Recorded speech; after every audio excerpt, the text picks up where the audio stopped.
Hello there, I'm Big Alias, and hey, check it out. It's back. Who'd have guessed it? Nuketown, of all maps, has returned to Call of Duty in a tryout game. Well, I don't believe it. It's cool, man. I mean, we're now up to, what, 9 maps in this game? So we're slowly building up to a half-decent selection of maps within this game, because I'm already getting tired of those base maps. Now, I'm actually quite excited and looking forward to a future where this game has the gameplay that it has and a half-decent selection of maps as well.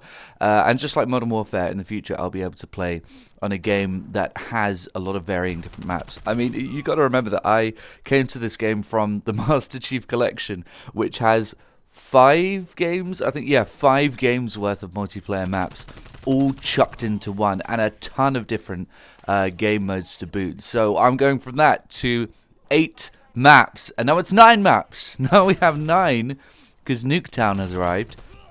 For now the, what is this, the 5th time that Nuketown has been in Call of Duty. I mean, I don't get it. Like, I like Nuketown. I think it's a really cool map. But I really don't understand what the big deal is and why it keeps coming back in every Call of Duty game. Actually, you know what? It was in COD Mobile as well. It's actually a pretty good game. But, yeah, man, like, I can't wrap my head around it. Nuketown. I mean, yeah, it's a great map. Again, I have a lot of fun on this map. However, man, Summit, you know, and Launch were better maps than Nuketown. Summit and Launch, oh my god. Launch is one of the greatest multiplayer maps I've ever played on. That map is fucking perfect. That is an incredible map. And it's only come back, what, once? Please, Treyarch. I think you bought it back in either Black Ops 4 or 3. Bring Launch back again. And I want it with this cool gameplay. I want this great gameplay on Launch again.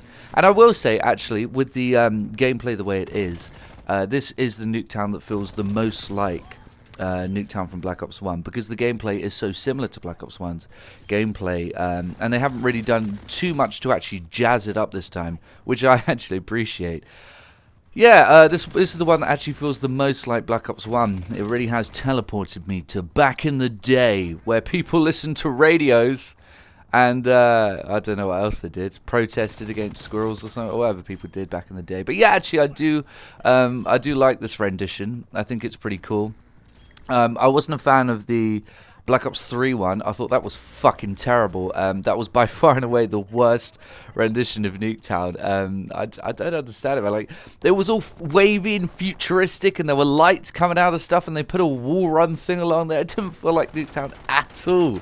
But I like the Black Ops 4 one. I thought that was quite cool. Although I will say I do think this one is cooler. As you can see, it's sort of more dried out, sort of post-event. And it's got some like cool 60s hippie imagery on it too, which I think is quite cool as well. Yeah, I think this one's great. And I think maybe, you know, the Black Ops 3 and 4 ones were maybe a little bit too much of a removal from the way it actually looks. And I think that kind of defeats the purpose if you're trying to get people nostalgic and then you just fuck with it. I can't really remember what the Black Ops 2 one was like. I think it was just a sort of more futuristic version of the original. And of course the original is still my favourite. Playing that back in the day, it was crazy though, I will say. Like, the map was so small and there was fire coming from everywhere. It was like being in the comment section for any video on YouTube. So yeah, I am happy. I'm glad it's back. As I said, it adds another map to it. I really don't get why Nuketown is the one that they keep coming back to. I mean, like, see, the thing is, it's tough because part of me thinks, okay, well, it's because it's so different, right? Because it's a different map and it's a bit funky and it's silly, and it was a big risk for them because, you know, the maps in Black Ops 1 were so great and they were so, like, well thought over. The layout and stuff like that was so excellent on Black Ops 1, and then they just chuck Nuketown in just as a, hey, there's this too. It's kind of weird and kind of crazy, and maybe that's why. But, man, Shipment was the same. Shipment was even smaller and even more of a risk than this. So I don't know. I wonder if maybe it's just because of the aesthetic, because the aesthetic was so funky and so cool and different, you know, and the fact that the map gets blown up at the end, and there's, you know, these mannequins around that are there to just purely distract you. I think maybe it's a combination of the fact that it was so small and so sort of linear and just a box, and the fact that, you know, as I said, it has those mannequins. Although I will say one thing I hate about Nuketown, and one thing that really bugs me about Nuketown, is that I consider it responsible for this trend that Treyarch went down with Black Ops. Not so much 2, but definitely in 3 and definitely in 4 of these 3-lane boxed sort of postage stamp maps where, excuse me, where everything's so small and so funneled and the combat has to be here or there or here or there, and it's just lanes, lanes, lanes, and there's no sort of creativity to it. Luckily, they seem to have moved away from that with Cold War, which I think is very cool, but I do think that Nuketown popularized the notion of just having these small, chaotic, sporadic maps where there's no, tactical capability to it whatsoever. So for that reason, I actually don't like Nuketown. And as I said, bring back Launch. I want to play on Launch. Launch was such a phenomenal map, man. It was so awesome.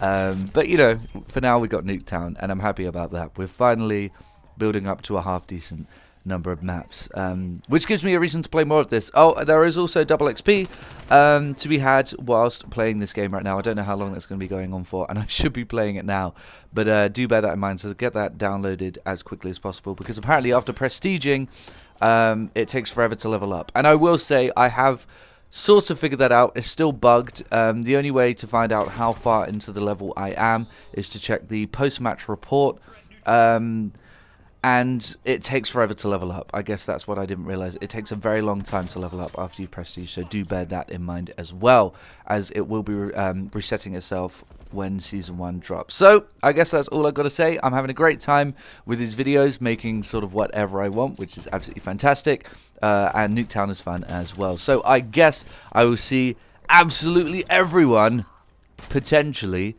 later.